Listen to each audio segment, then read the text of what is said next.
ಮೈಸೂರಿನ ಹೃದಯ ಭಾಗದಲ್ಲಿ ಇಂದು ಬೆಳಗ್ಗೆ ನಡೆದ ಘಟನೆ ಕೇಳಿದ್ರೆ ನಿಮ್ಮ ಮೈ ಜುಮ್ ಎನ್ನುತ್ತೆ.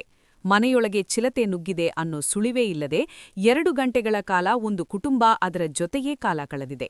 ಇನ್ನೂ ಶಾಕಿಂಗ್ ವಿಷಯ ಏನಂದ್ರೆ, ವಯಸ್ಸಾದ ವೃದ್ಧೆಯೊಬ್ಬರು ಮಂಚದ ಮೇಲೆ ಮಲಗಿದ್ರೆ ಅದೇ ಮಂಚದ ಕೆಳಗೆ ಚಿರತೆ ರಾಜಾರೋಷವಾಗಿ ಮಲಗಿತ್ತು. ಅಸಲಿಗೆ ಸಿದ್ಧಾರ್ಥನಗರದ ಆ ಮನೆಯೊಳಗೆ ಚಿರತೆ ಬಂದಿದ್ದಾದ್ರೂ ಹೇಗೆ? ಆಮೇಲೆ ನಡೆದ ಹೈಡ್ರಾಮಾ ಏನು? ಬನ್ನಿ ಈ ಇಂಟ್ರೆಸ್ಟಿಂಗ್ ವರದಿಯಲ್ಲಿ ನೋಡೋಣ. ಸಿದ್ಧಾರ್ಥನಗರದಲ್ಲಿ ಚಿರತೆ ಸುಳಿವು ಇದೆ ಅಂತ ಅರಣ್ಯ ಇಲಾಖೆ ಮೊದಲೇ ಎಚ್ಚರಿಕೆ ನೀಡಿತ್ತು. ಆದ್ರೆ ಸುರೇಶ್ ಎಂಬುವವರು ಬೆಳಗ್ಗೆ ಕೆಲಸದ ಅವಸರದಲ್ಲಿ ಕೇವಲ 10 ನಿಮಿಷ ಬಾಗಿಲು ತೆಗೆದಿದ್ದಾರೆ. ಅದೇ ಗ್ಯಾಪ್ನಲ್ಲಿ ಚಿರತೆ ಸದ್ದಿಲ್ಲದೆ ಮನೆಯೊಳಗೆ ನುಗ್ಗಿ ಬೆಡ್ರೂಮ್ ಸೇರ್ಕೊಂಡಿದೆ. ಮನೆಯಲ್ಲಿ ಸುರೇಶ್, ಅವರ ಪತ್ನಿ ಮತ್ತು ಅತ್ತೆ ಶೈಲಜಾ ಇದ್ರು.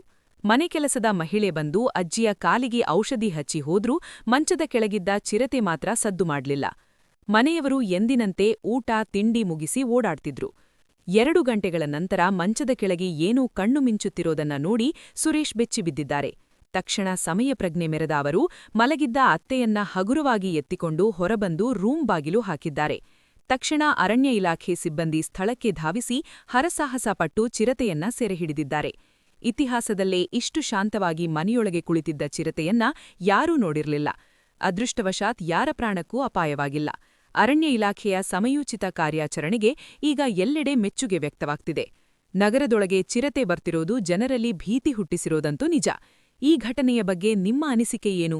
ಕಮೆಂಟ್ ಮಾಡಿ ತಿಳಿಸಿ. ಲೇಟೆಸ್ಟ್ ಸುದ್ದಿಗಳ ಅಪ್ಡೇಟ್ಸ್ಗಾಗಿ ನಮ್ಮ ಚಾನೆಲ್ ಸಬ್ಸ್ಕ್ರೈಬ್ ಮಾಡಿ. ಧನ್ಯವಾದಗಳು.